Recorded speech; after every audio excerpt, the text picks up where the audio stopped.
adventurer. It's good to see you. You have made it to the morning grind. Welcome, welcome. It's the live stream at the beginning of the Geekverse, where we talk about all types of topics in geekdom, gaming, and fantasy, with an emphasis on being constructive and creating the things that we want to exist in the world. It's all on the grind, Sizemore. Can't be too fine, can't be too coarse. That's exactly right. There are a lot of adventures to be had today. Dungeons to explore and monsters to slay, and who knows what a random encounter might send our way. That's why we have to prepare. So settle in now for the morning grind with your favorite beverage in hand. Tea? Or maybe something a little stronger. I've got a few bottles of the old Wynyard left. Whatever you want. Pull up a chair. Dude. If you're feeling fancy, how about a cappuccino? Or a frappuccino? Or how about an espresso? Just tea, thank you. Sounds good to me, Gandalf. Whatever you want. I'm just glad you're here. Everyone is welcome. You can just watch if you want. You don't have to worship anything you don't want to worship. Thank you, Mike. But be forewarned. Sometimes we get really strange characters around here. Wait, what's that you say? Why can't you come and be a part of the stream? My wife would disown me. Oh no, I bet she'll be fine with it. Come on in. Am I scared for my safety? No. What are we supposed to do? Everybody do the secret handshake.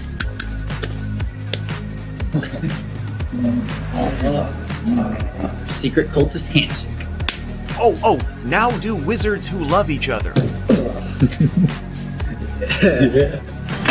This, my friend, is a science. I still don't have gills, but it's fine.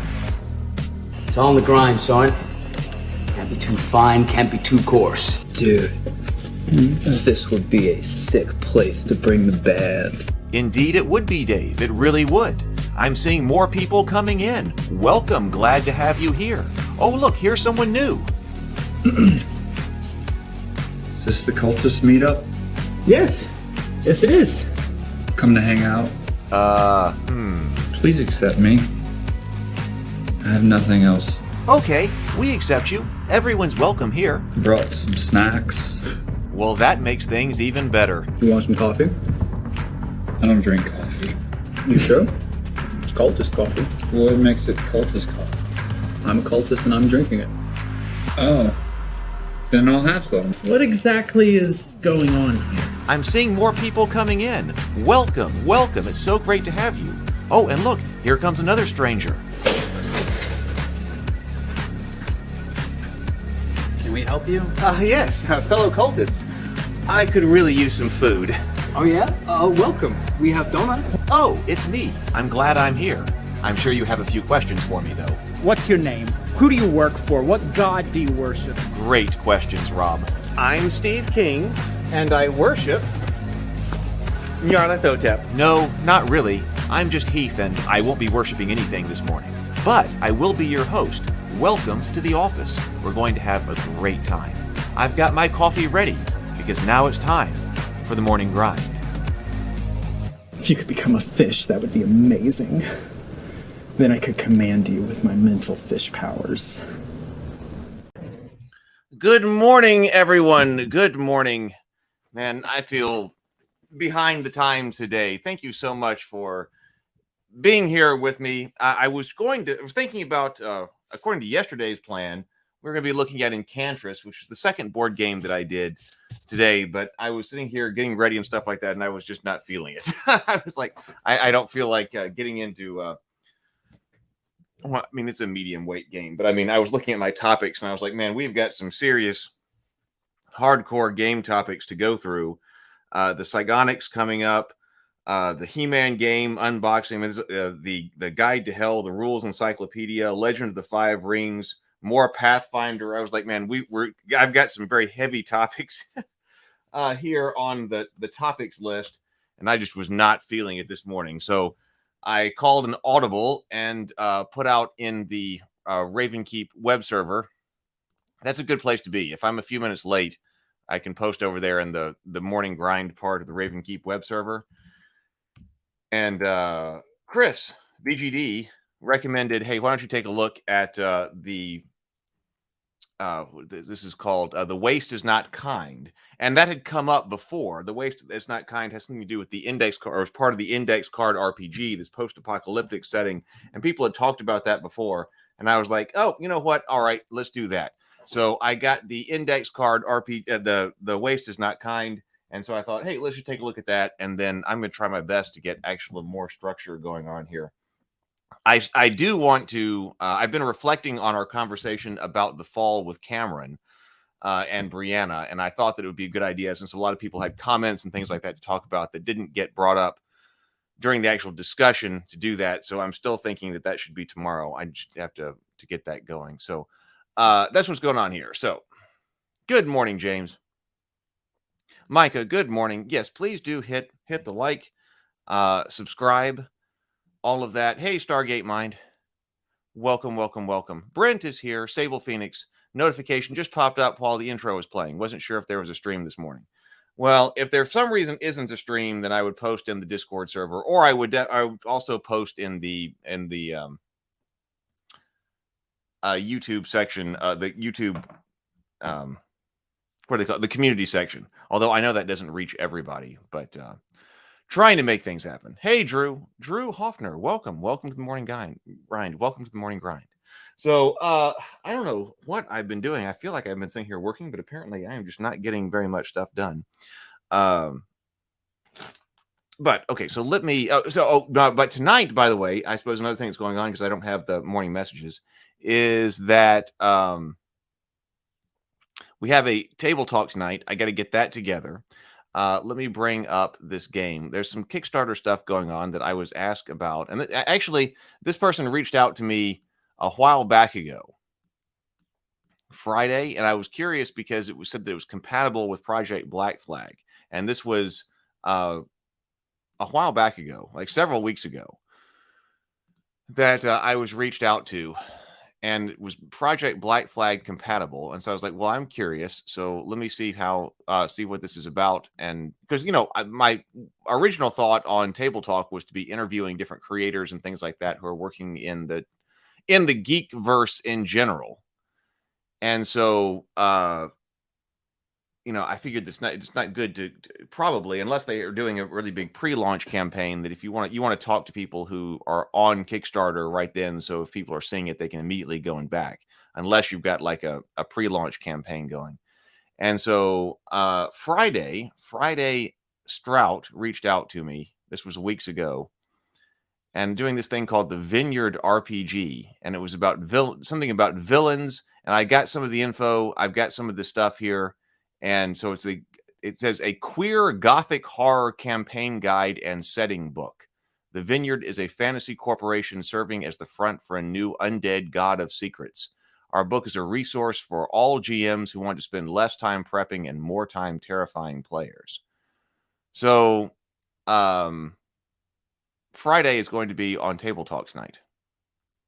So we'll be talking about RPG, or the campaign design, stuff like that. Probably goes along with our theme of world building and stuff like that as well. So tonight we will have Table Talk, and we'll be talking to Friday Strout, and then I'm hoping. So then next Tuesday, Brianna and I will be discussing something. We might be discussing just Labyrinth. We've got a lot of things to discuss, and then I'm trying to pull more discussions together with Doug Burton that next Thursday and next Tuesday. We're coordinating that right now. Let's see. Good morning, Zero Theory. So yes, there is a Table Talk tonight. Well, that was actually one of the very first things that caught my attention, because that's, like I said, this was reached out several weeks ago. So this was put together several weeks ago, and it was before we had seen a whole lot of Black Flag. And so, yes, that does strike me as a very interesting claim. So we need to talk about that, because I was like, oh, well, we're especially covering Black Flag kinds of stuff. So I am very interested to know that on that side as well. Drew says, as part of the author's personal group referred to as Tornado Fire in the acknowledgments, I'm excited to see Wink. That's what we're talking about today. The Waste is Not Kind, to get more reviews and exposure. Yeah, well, we're going to talk about it. We're going to see. Good morning, BGD. So this is on BGD's recommendation. Okay, so let's take a second to breathe. Hey, I've got the Witch's Brew coffee mug this morning.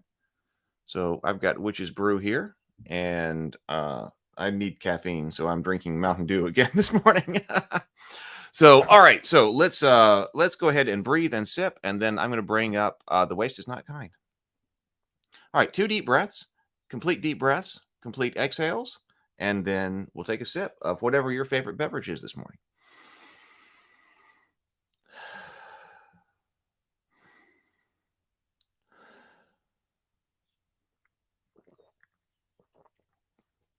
And remember, if you would like a Witch's Brew mug, or I really like this logo. Of course, we based them both off of the Starbucks logo. I love this spoof of the Starbucks logo. So if you would like a Witch's Brew mug, and there is even Witch's Brew coffee, they're available on ravenkeep.net. And if you're a channel member, you can go over to the community tab of the YouTube channel and look for the members only post. And there is a coupon code for $7.99 off of the off of any mug you want on ravenkeep.net. So this month, if you join the channel, then you can go right over and get one of the mugs. Take that amount immediately off one of the mugs. Okay, so I downloaded The Waste is Not Kind, and it did come with several things inside of it. So there are index cards that go along with it. And then there are tokens that are also inside. If we need to, we can take a look at some of those. I suppose that's for virtual tabletop software. There's actually a lot of tokens in here that comes with. Then there is a character sheet. So actually, I suppose I should bring that up first, because we typically look at character sheets first. And then also the rule book as well. So let me just go ahead and click over here, and I'll bring up the rule book first.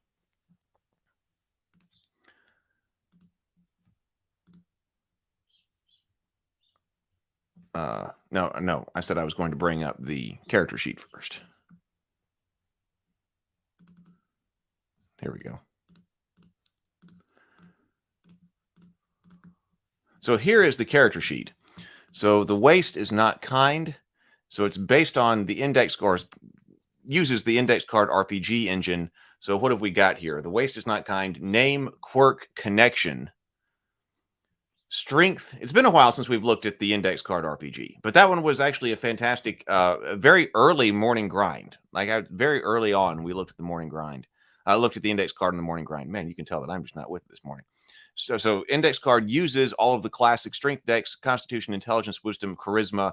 Some people were saying that if we're taking a look at old school kinds of games, the index card RPG is part of it. But I kind of thought that, man, this is different enough that it's.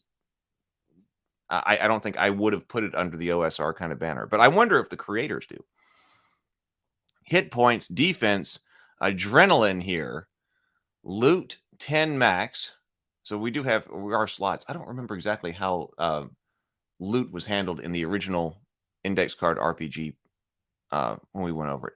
Starting ability, milestone ability, hero coin. I believe that's binary, yes or no, and then additional notes. So that is our Waste is Not Kind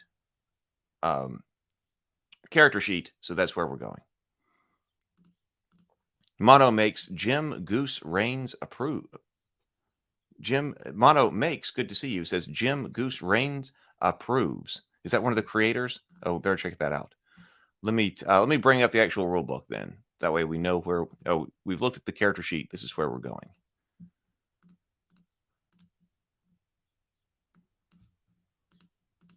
All right, so here is the actual book then.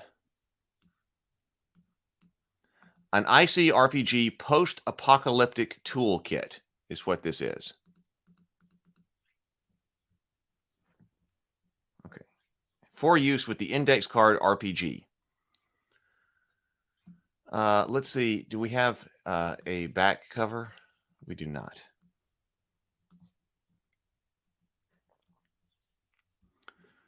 Okay, but let's see. Acknowledgements. ICRPG, Altered State, and Runehammer games for the art design, art, and DIY spirit. ICRPG Master Edition has become home for me as a tabletop gamer and the foundation of all you're about to read. Oh, here is tornado fire. There's Little C right here. So we've got community members in here, and then the tornado fire and Knox. Thank you for exploring the Kilo sector, unleashing the mainframe, and escaping the frogmen of Bogtown. Your input has taken the waste to the next level. Okay, introduction to the waste. That's definitely where we're going first. Grit, adrenaline, and madness. Character creation, loot tables, the setting, monsters, car combat, and obstacles. Okay, welcome to the waste. Yeah, see that? Okay, Mono Make says ICRPG is not considered part of the OSR according to Hank. That would, I would be understanding of that. Yeah.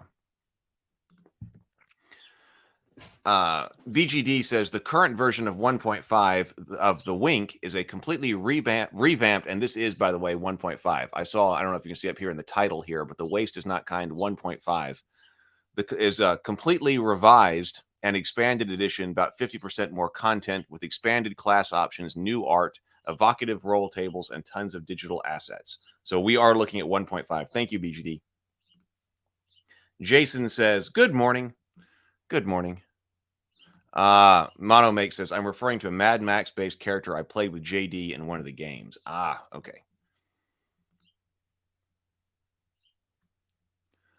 Okay, welcome to the Waste. The Waste. The post-apocalyptic role-playing is an act of rediscovery. It's an escapist exploration of leaping from gas-powered war machines and delving the ruins of this world we have grown so used to. What was once mundane is now essential and wondrous. The Waste has its name to reflect what we take for granted and to show when greed and evil powers run rampant, nobody wins. This setting is heroic post-apocalyptic action. Our table saved the innocent and opposed evil. The heroes sought to hold back the rising tides of evil and make the Waste a better place. Post-apocalyptic role play can be morally gray and grim, but it doesn't have to be. Who broke the world? The Waste is the result of the old world boiling over. Experimental suborbital transportation exploded and caused an EMP blast. So much infrastructure was lost and pure chaos was unleashed. Nations moved armies, cities erupted into panic, and it all happened so fast there was no chance to recover. Now the old world is just stories told by the elders. You will enter the Waste as a heroic adventurer looking to survive and help set the world right as chaos and violence seeks to consume what little good is left in it. The Beating Heart. This supplement is built upon the rock-solid foundation of the ICRPG Master Edition. You will need to understand ICRPG's core mechanics in order to utilize The Waste is Not Kind. And if you are looking at wanting to evaluate the index card RPG, I highly recommend that you go back and take a look. If you like the Morning Grind, if you just look up or search for the Morning Grind and index card RPG, it will come up. Like I said, that was a very early Morning Grind. But it is there, and it was a fantastic episode. So if you're interested in more in that, definitely check that out. In addition to ICRPG's core mechanics, The Waste is Not Kind introduces a few more mechanics that are integral to the system. Grit will help you face the most impossible odds. Adrenaline pumping like volatile fuel will focus your mind and body as you take on the Waste. But too much will stop your heart and madness and grant the endless rest of death. I was looking for different madness rules or insanity rules. I was looking at that because of Cthulhu, so I'd be interested to see what we see right here. I was looking at different people's opinions on madness, because we've got madness and insanity, because obviously we've got what has been traditionally like the D20 rules for insanity, and those to me seem to be the ones that are most well developed. But then again, they also just get reused, and we even use them for Journey to the Tree of Sorrows. So I'm interested in other versions of madness. Actually, that does mean I've got the Fate Cthulhu over there. I better put that on this major list over here. One day I want to take a look at the Fate Cthulhu. There's a horror toolkit over there, and there's also the Fate Cthulhu stuff. So maybe it has more information. BGD says so much of the Wink was designed as an original supplement to ICRPG Master Edition. It is really a complete toolkit that has content and inspiration that is easily ported over to virtually any system. Zero the Blade says, sorry I'm late. Well, no problem. I was late this morning too, coming up with what I want to take a look at today. Walking this knife's edge of pushing against the limits is part of the wonder that post-apocalyptic role-playing provides and what this toolkit explores. At our table, the waste became a new Wild West and frontier to be explored. Terrible weather, creatures, and power-hungry villains opposed the heroes. Acid rain corroded precious bullets. Weaponized insect colonies stalked miners by night, and the ancient war technologies of the old world were awaiting as the shadows of war broke the world. Okay, grit. So this is our additional something that's added as far as the rules go. As a team of adventurers in the waste, the odds are against you. You will need to draw on the deepest parts of yourself to face the challenges ahead. Players in this setting will have access to a shared pool of D10s called grit dice, inspired by Alter State's Surge system. This shared pool will be the main resource by which heroes accomplish the extraordinary. Each session, the PCs begin with a shared pool of 4 grit dice, D10s. Unused dice do not carry on to the next session. Any player may spend any number of grit dice on their turn. Grit dice may be be added to any roll or be used for a number of other creative uses. See examples to the right. Now, Index Card RPG, we are rolling a D20. So that imports everything we've talked about as far as D20 rolling. You're modifying by your ability modifier and so forth. So in this case, we're adding a D10 to that roll. Grit dice may be impaired with the adrenaline mechanic for greater effect. Examples. Add to an attempt to help meet or beat a target number. Shoot, I only rolled a 10. I needed 12. I'm going to roll a grit die and add the result. Yes, I got a 5. And so I have a 15 total on the attempt. Add to effort roll to help accomplish a task faster. So long ago, when we were first starting the morning grind, we had talked about different ways to resolve or a partial success. We've talked quite a bit about partial success on just in general when it comes up, and good things about partial success and bad things about partial success. And one of the things that we said was that sometimes it can be very difficult to adjudicate, even though partial success sounds good when you're writing it out often. Sometimes it can be difficult to adjudicate during the game because, I'm trying to accomplish this task. I'm trying to convince this radioactive triceratops to come over here and drink from this pool of water or something. Oh, you were only partially successful. Okay, well, what does that even mean? Maybe it's a ridiculous example. But, and you got to adjudicate what partial success means at the table. And actually, one of the things that we said was that, actually, hit points is a way of adjudicating partial success at the table if you're trying to kill something that is clean and well-defined and doesn't require immediate adjudication on the fly. Because, I'm going to kill the orc. Okay, you hit, you roll damage. You were only partially successful, though. The orc has 13 hit points. You did 4 points of damage. So that's a way of adjudicating partial. And if you are looking for a universal kind of action resolution mechanic, then one thing you could do is try to come up with how do you incorporate the other levels of partial success into combat. But since combat already has this hit points for partial success, another thing that you could do is you could move hit points over to other elements and use hit points to adjudicate partial success. And then, I don't know, a week or two after we were talking about that, then we reviewed the Index Card RPG, and that's basically exactly what the Index Card RPG does. So when you're talking about effort, that's basically the Index Card RPG brings hit points over to a bunch of different tasks. So if you were trying to pick a lock, if the thief is trying to pick a lock, that lock might have a certain number of, it's requiring a certain amount of effort. But if you're just describing it here, it'd be like that lock has hit points. And once they're all depleted, then the lock opens. And then if you are trying to pick it in the middle of combat, then you're rolling effort against that lock. So that's what's going on here. You can add effort. You can add to an effort roll to help accomplish a task faster. I'm going to smash that door. Oh, man, I only got a 5 effort, and it's a full heart. A full heart would be like 10 hit points to break through. I'm going to roll a grit die and add it to it. So that's what's going on here. So we're adjudicating the partial success of trying to knock down that door by giving that door effectively hit points. I'm going to roll a grit die and add to it. Sweet. I got 6 from grit, so 11 total. That door is busted. Ignore damage or recover HP. That machine gun tore me up for 8 damage. I'm going to roll grit to ignore some of that. Okay, I got a 3 on the grit dice, and now I only take 5 damage from the machine gun. Add to madness. I'm going to change the result. Oh no, I rolled a 1. I'm going to fall over dead. Going to add a grit to that. All right, adding 5 from grit, I drop what I'm holding instead. My SMG is smashed, but I'm alive. Attempt more than one action on your turn or attempt an action beyond your normal abilities.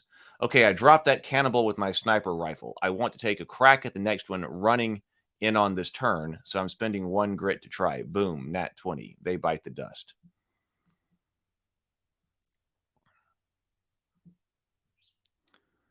Good morning, Vision. Hey, Draco. James says partial successes are silly, but a radioactive triceratops sounds awesome. Yeah, success, but at a cost is popular in some other systems. Yeah, success, but at a cost is also something that that comes up quite a bit.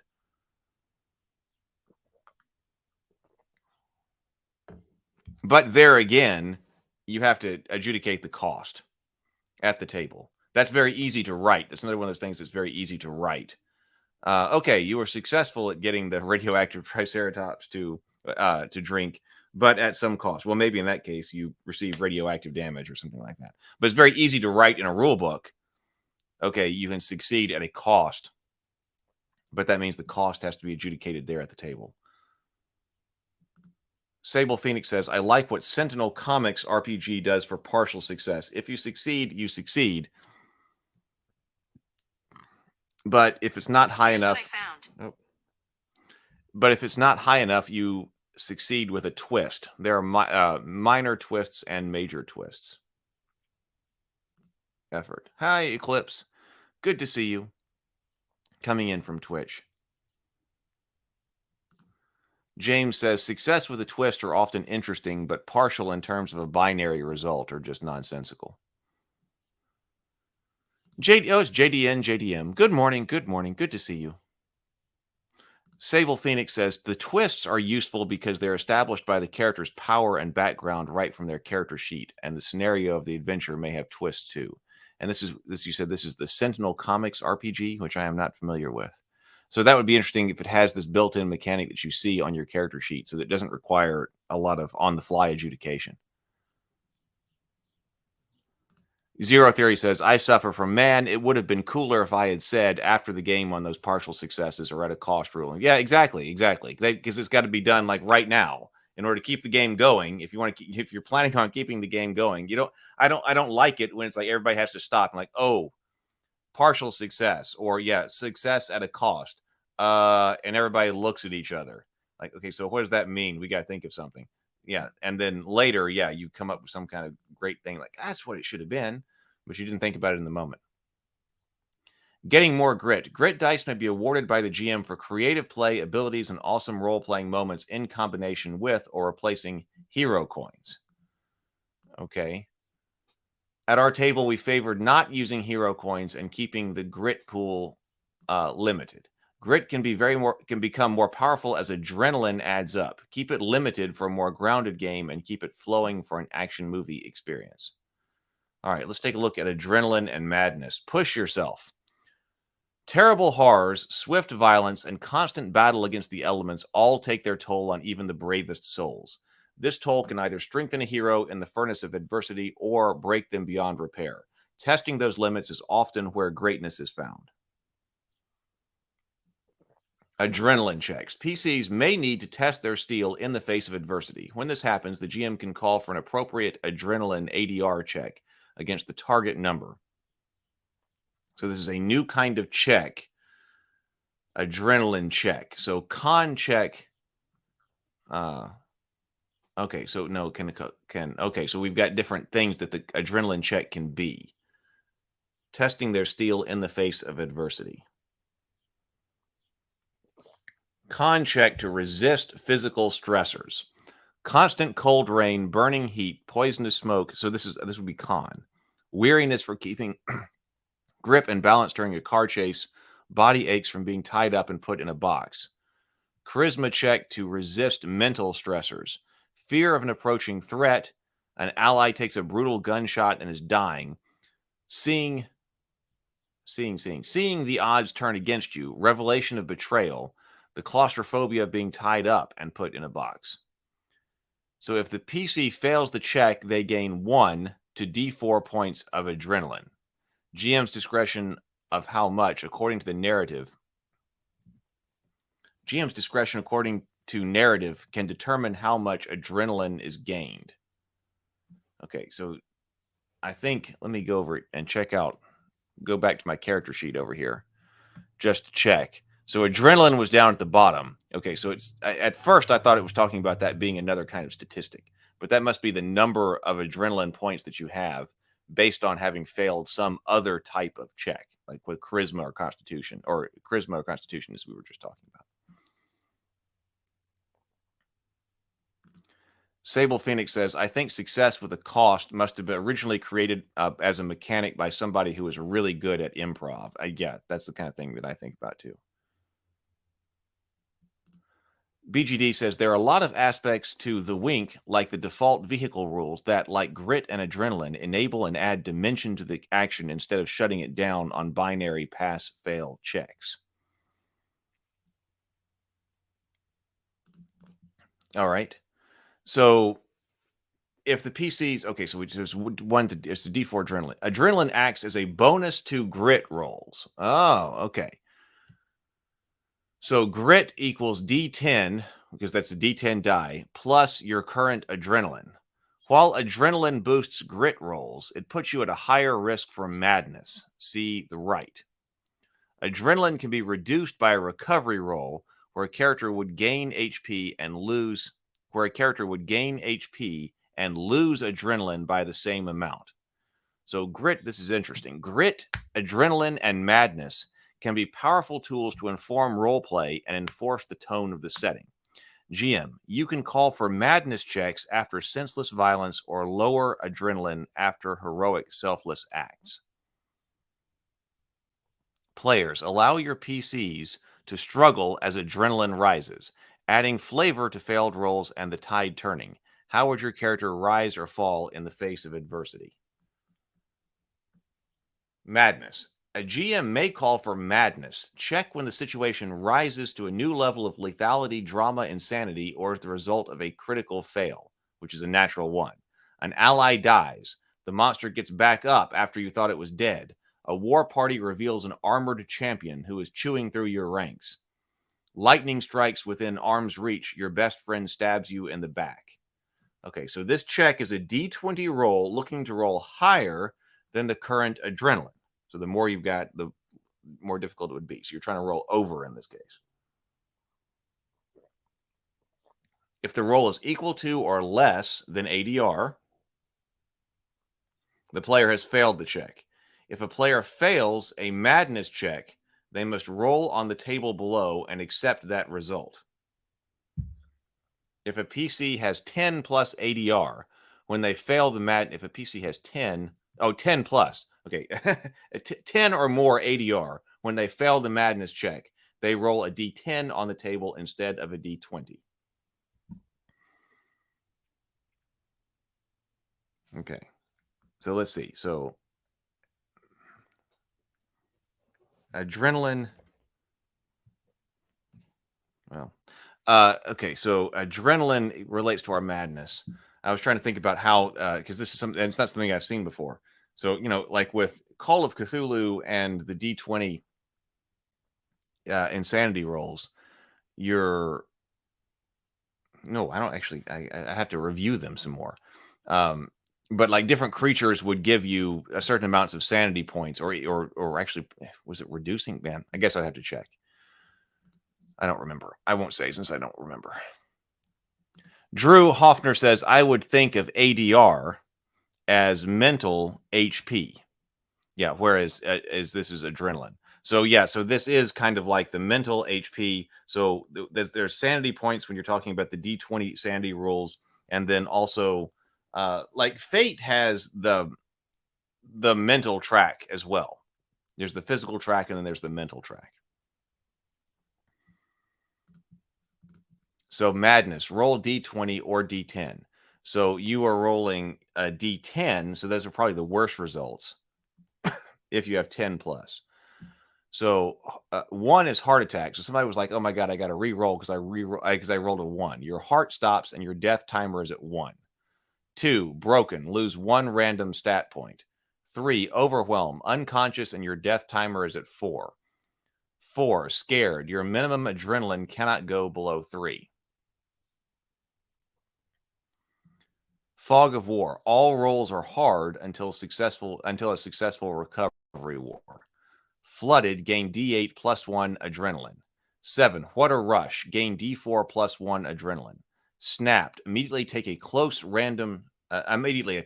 a close random target, even an ally. 9, Temper, you break what you are holding beyond repair. 10, Legs don't work, you cannot move until you lose adrenaline. So that was our 1 to 10. 11, Raging Feral, attack a random target with your bare hands. 12, fight not flight, you throw yourself into danger. 13, Cope, laugh out loud to cope and draw attention for D4 rounds. 14, Single-minded, pick 1 task, gain 1 ADR per round until complete. Focus, pick 1 stat to be easy attempts for D4 rounds. Get back up, gain D4 HP. Happy Place, lose 5 adrenaline. Second Wind, add 1 grit to pool. Feel no pain. You can lose HP but not die for the next D4 rounds. And D20's next level, gain 1 stat point.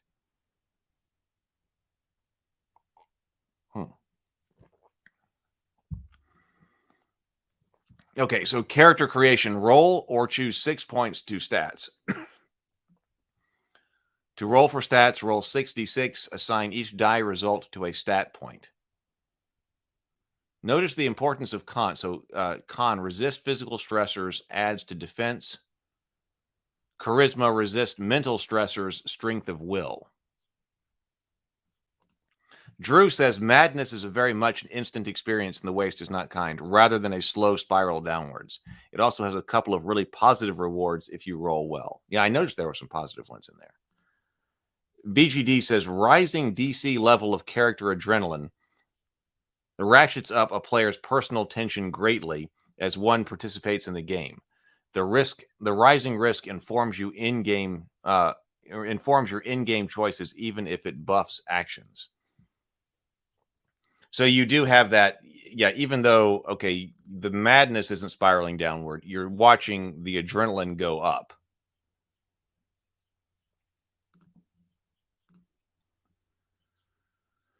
So it says, notice the importance of constitution and charisma to resist physical and mental stressors.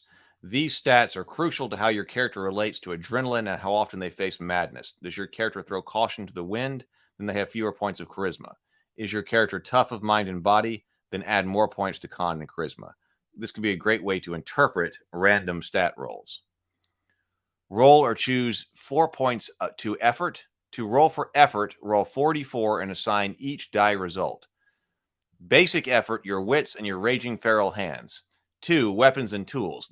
We're talking about lots of different things having a hit point like mechanic, whether you're trying to bring somebody down because you're fighting them or if you're trying to break open that door or pick that lock.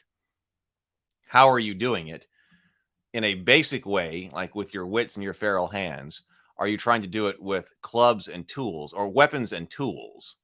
Blades, clubs, welders, or a wrench turning a V8 engine. Guns, your deadliness with boomsticks or 4 ultimate, explosion, critical hits, unique, or special weapons. And that allows you to roll increasingly large dice when you're trying to overcome the task's effort. Notice there's no magic energy category as an effort,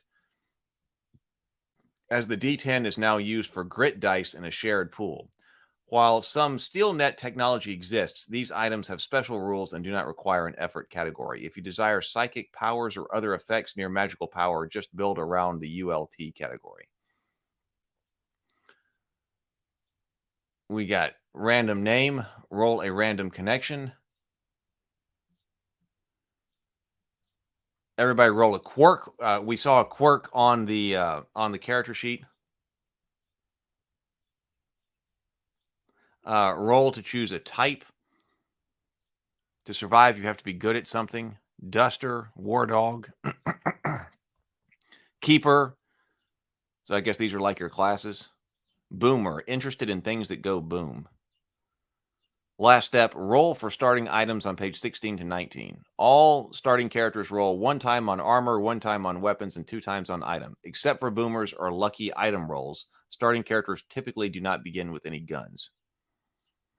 You may elect to choose equipment rather than roll, but random reflects the scavenging environment of the waste. So here are our different types here.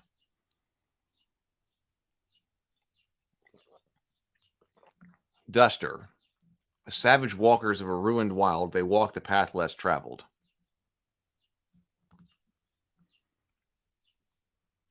Drew says, to BGD points, I had 18 adrenaline once, and it was terrifying. Zero Theory, like that illustration. The index card RPG do have does have a very interesting style.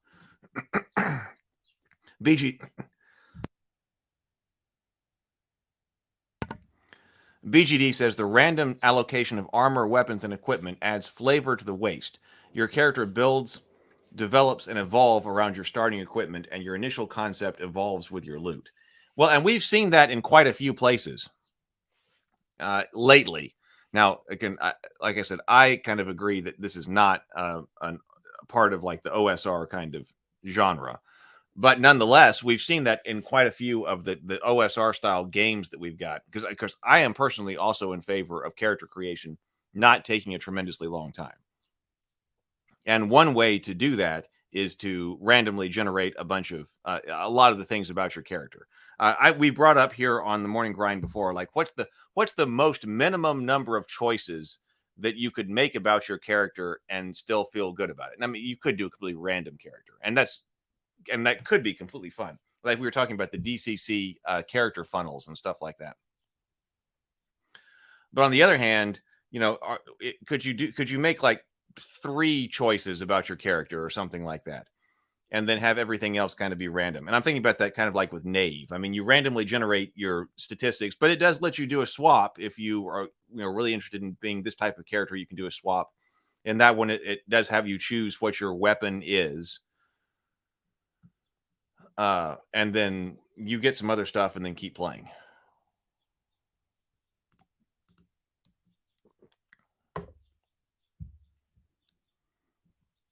So the Duster, choose 1 starting loot, survivalist longbow and D6 arrows, assassin's blade, beloved literature. Milestone abilities, that's like leveling up. Mastery, bushcraft, all wilderness tasks only fail in a nat 1. Ghost, all stealth rolls only fail on a nat 1. Gut reflex, you now anticipate attacks with easy wisdom rolls. War Dog, they know how to stay in the fight and how to end it. Choose 1 starting loot, Ripper Blade, Junk Shield, Headsman Cleaver. Mastery, on a modified roll attack of a 12 plus, attack again. Tough as hell. Ignore 1 damage per attack against you. Frenzy, your melee attacks damage all near. This is using near, far, like zonal kinds of distances. That game. Rue Head. Keeper. Here's the Boomer. This is the one who likes guns, right? Pyros, gunslingers, and the ones you never saw coming. So choose 1 starting loot. Grenade, bandolier. Begin with 1 grenade of each type. Frag, smoke, and concussion. custom piece, pick one gun from the gun table. That gun has a mythic reputation, grants +2 charisma, and begins with max result of bullets. Work with your GM to give flavor to your gun. Akimbo pistols, 2 handguns, and 10 bullets.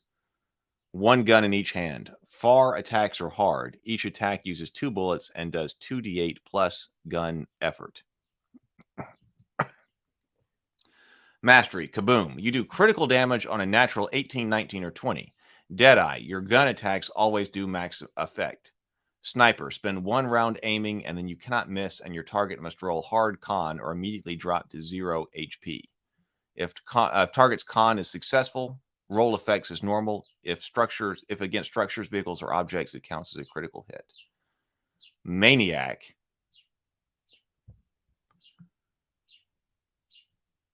Okay, loot tables. Roll for character starting items. All characters roll ×1 on armor, ×1 on weapons, and ×2 on items. So weapons, these are things like hunting knife, spiked bat, wrist crossbow. That sounds fun. Firehouse axe, crowbar, katana, scrap javelin, bone knife, brass knuckles, big sledge, tomahawk and leash, flamethrower.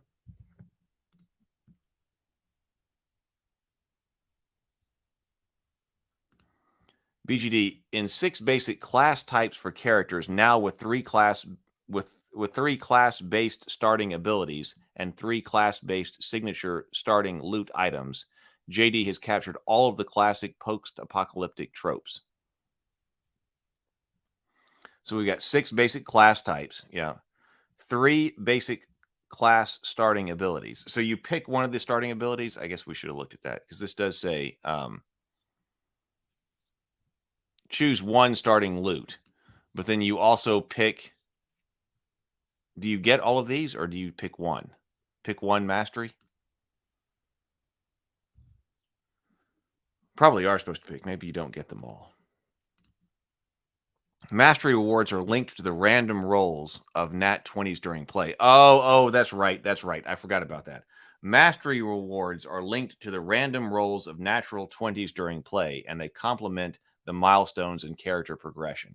Mastery rewards represent quantum leaps in PC skills and abilities. That's right. So abilities up here, mastery up here. You're tracking the number of times that your character has rolled a natural 20. That's right. And once you've rolled so many of them, then something happens to you, and that's the mastery. Thank you for that, BGD. So loot tables, these are things like road sign shield, slagger's suit, so lots of different types of armor here. Kevlar vest, riot gear, lancer's harness, motorcycle helmet, animal hide, wool poncho, rusty chainmail, oiled leather boots, scrap plate armor. Guns, grenade, scrap machine gun, Viper silenced pistols, thumper grenade launcher. Our items are just things like tar, stimulant drug. When used, lose 1 random stat point and gain 3 ADR. There is no benefit. Vile stuff that it is.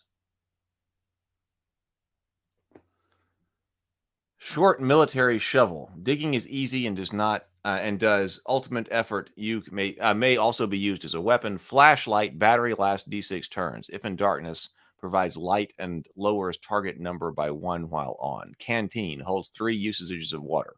Each drink of water provides con +1 HP. Hooch flask. 3. See, at least in this case, all of our different items tell us that something that they can do. That was a problem that I was having with Knave, is that we had all this random stuff, but then it was completely up to the game to how to use, the interpretation in the middle of the game on how to use them.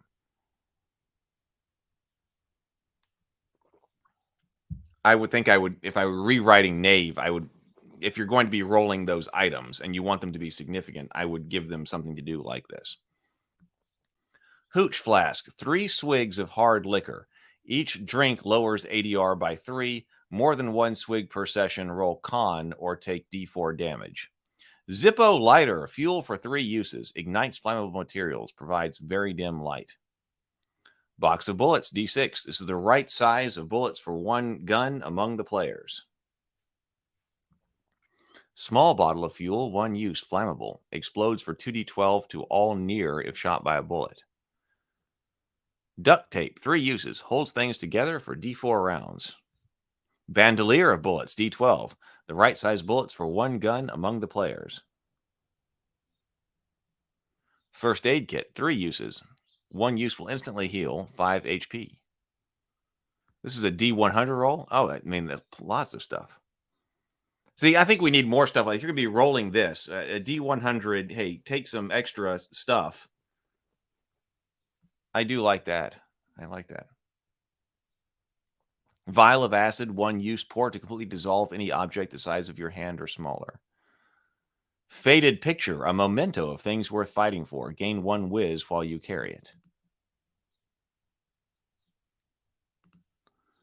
BGD says, pick 1 starting ability and 1 starting loot. Milestones and mastery rewards are options earned with play for leveling up. Thank you. Super glue, 3 uses. One use stitches up wounds plus d4 HP, holds items together for 1 round, or otherwise sticks things together. Roll on armor or weapons table or guns table. Choose a piece of loot. Choose a piece of starting loot from your character type. Hex crawling over here. So this is the world 1, Cross Town, Bog Town. Number 2, up here. Tree Town, Crater Town. Cross Town is built around an oil rig and produces fuel. Vast scrawl of shanties and storage containers. To most, a stay in Crosstown is a last resort. Bogtown, center of food and water production. Stilted structures travel much of the bog, seeks civility but are rivals with Crosstown. Freetown, hunters and those who don't want to be found. Elevated structures built in and around trees, independent and ruled by the gun. Crater Town, base of slaggers and those who trade with them for the old world relics. Mostly tents with filter units. Constant haze of smog drives everyone crazy. Steel net, a failed hope. The old world was full of optimism, and SteelNet was the icon of advancement and new frontiers. When they launched their new suborbital transport system, no one realized the officials they had to bribe or codes they had bribed or codes they had rewritten until it was too late. The world watched as the electric bloom spread in the sky and the world was broken. Now SteelNet and its technology lies buried in bunkers where scientists work tirelessly and push the boundaries of science and ethics to try to fix their mistake. They failed to fix what was broken, and now their experiments wait among the dust. So the big truths. SteelNet tech is hidden, rare, and valuable. It paints a target on the back of anyone who possesses it. SteelNet bunkers serve as excellent post-apocalyptic dungeons, complete with traps and mechanical guardians. SteelNet can be a GM wellspring of new wonders in the waste. Who knows what the mad scientists created in their disposition to fix the world that they broke.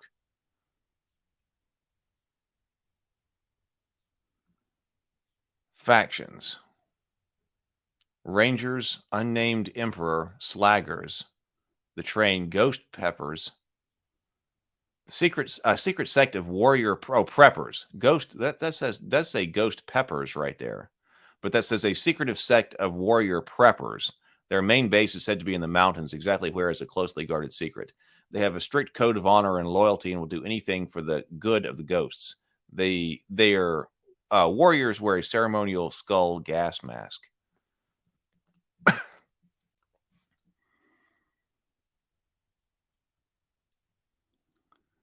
GM advice. Your waste. Roll 1 or 2 d10s, your choice, on the factions table to answer the following questions and generate a unique waste for your table. For any of these questions, it will be up to you and your table to answer the why behind the answer. What is the constant source of great evil? Who is a surprising ally? Who has a world-changing secret? Challenge accepted. Grit combined with adrenaline and hero coins can result in players buying an easy victory if the challenge is not high enough. Running a game of the waste will demand throwing some big punches as a GM. Games had a better tone and challenge level with the use of a higher target number and higher games had a better tone and challenge level with the use of higher target number and higher damage from enemies or an environment than in a typical ICRPG game. What is beyond? Alpha Sector and the factions written are to get you started, but there's so much more to the waste as you desire. The sectors could be the coastline dotted with islands, vast dune sea deserts, or dense urban jungles. Other new factions can arrive from other sectors casting magic spells, being harbingers of the horde of undead on their heels, twisting with mutations, or wielding the technology of the stars. These kinds of uncharted places are for your table or to create or discover. So bullets. How a table handles treats bullets. There's probably only supposed to be one of those words. Can set the tone for the type of game being played. A few recommendations to help keep guns and bullets reflect post-apocalyptic survival are as follows. Keep bullets connected to each individual gun. Just mark little circles next to your gun on the character sheet and mark them off whenever a shot hits or not. Whether a shot hits or not. I want to talk more about like usage dice and tracking ammunition. I think the Angry GM has some interesting things to say about that. And how to do that. Now, but it makes perfect sense with bullets. Whether the bullet hits or not, it's gone. But in other cases, can the elf find the arrows, or can the elf or can the barbarian find his javelins and things like that? But here with bullets, you use them and they're gone. Make bullets rare and finding them a true fortunate event. Merchants only have the right bullet if a natural 20 is rolled. Enemies with the same type of gun drop only a few bullets when defeated, etc. Guns can be very destructive in combat, but don't fret as the GM. As long as bullets are rare, there will be fun and tough choices for players to spend bullets or not. When they spend them, celebrate the epic hits they deliver. So let's see here. We got Crosstown. So this is the world here. Here is Bog Town. The vast bog reaches to far shores, water ranging from ankle deep to depths that strain the lungs. Stilted cricket farms and water filtration centers expand far past the bog with the main market on the shore. They say there is a single path that leads through the bog without a single swim. Most say it's a fool's legend. Only rafts with knowledgeable guides make it far, and no one in memory has made it across the entire bog.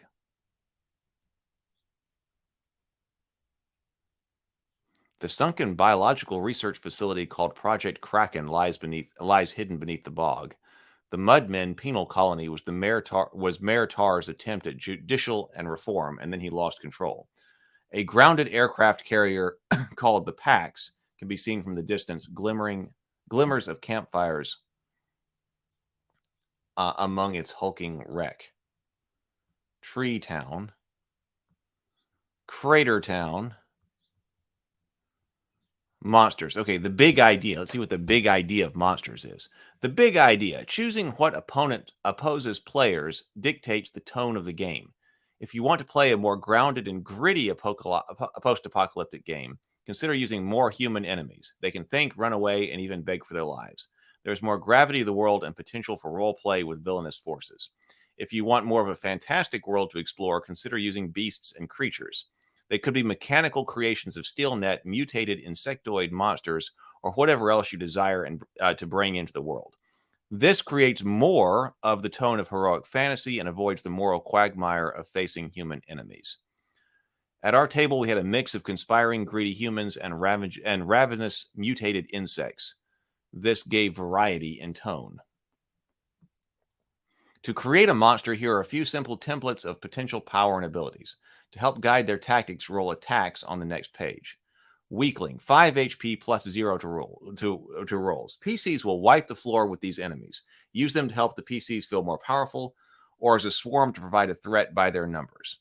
A grunt, 1 heart, which would be 10 HP, +3 to all rolls, and 1 upgrade. A little more than a weakling, rolls on weapons or upgrade table to pack a punch.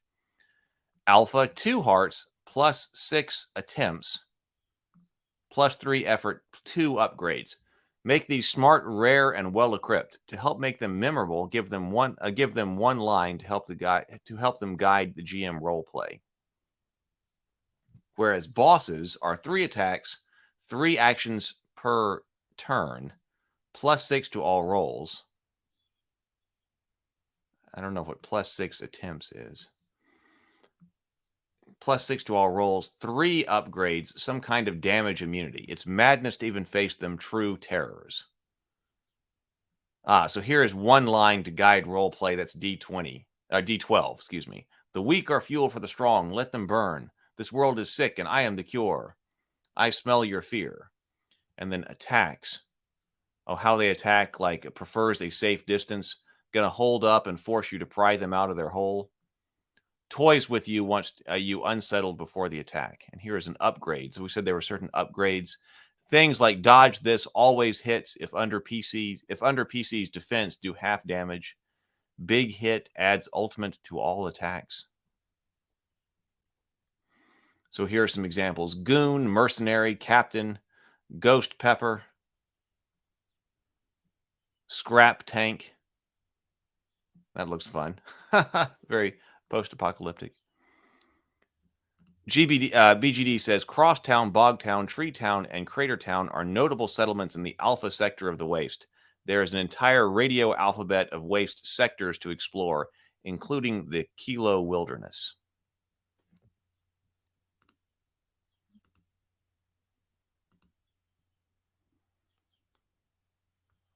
Monsters: Roach Mutant, Roach Drone, Praying Mantis, Roach Hulk, Car Combat.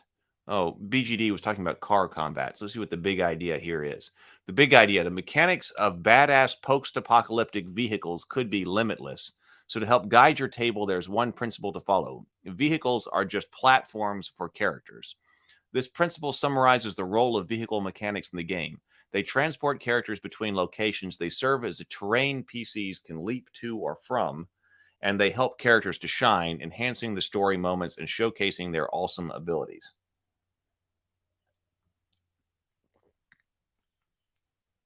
So build a rig. Motorcycle is 2 chunk, engine and tires.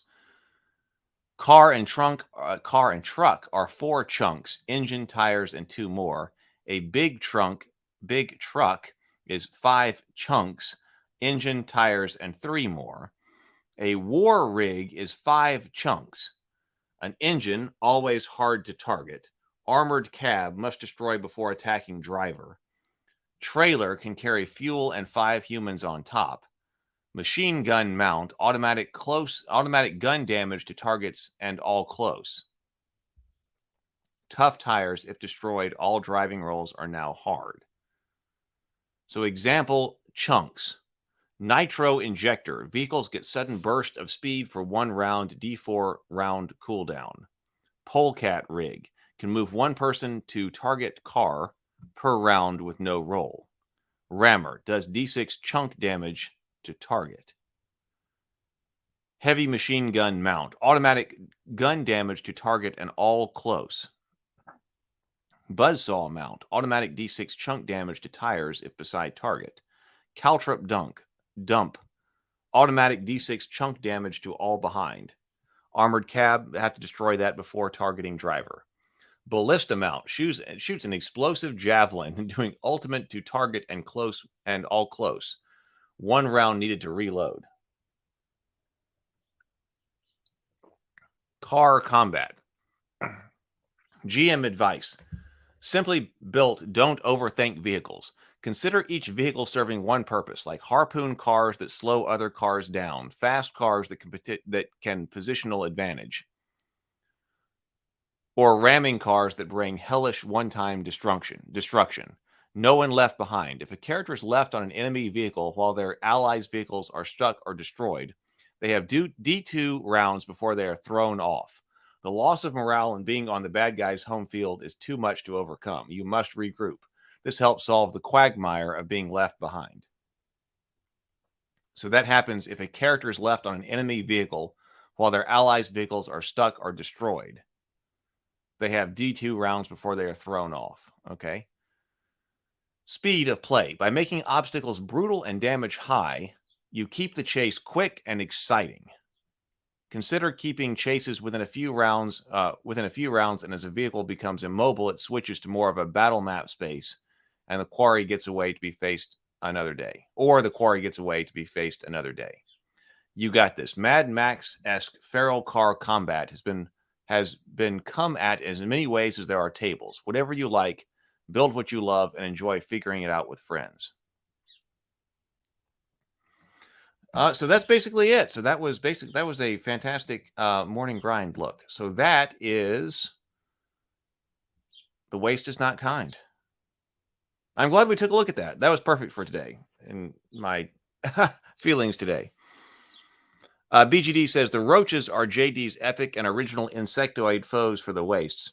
His evocative art presents an entire bestiary of creepy mutant bugs to fight, each cast more terrifying than the last. Great play.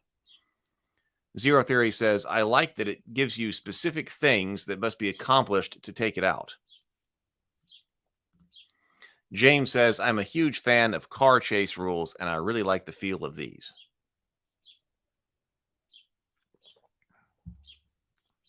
All right. Well, if you are looking for more and you are not familiar with the Index Card RPG, I highly recommend that you go and take a look at the search on YouTube for Morning Grind Index Card RPG.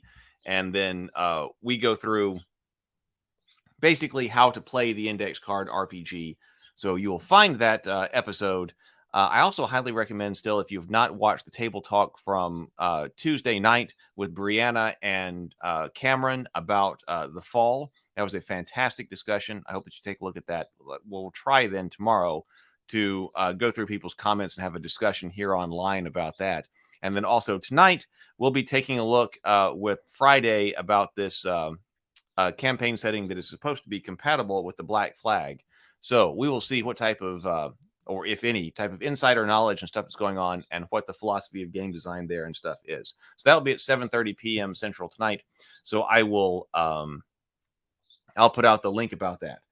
All right. Well, I guess I've got to get myself motivated somehow and get work done here and actually do stuff today. I hope that you also are able to get some inspiration and some motivation going today to be creative, to be productive, and to get some great things done. So I will see everybody tonight at 7:30 for Table Talk. Later, everybody.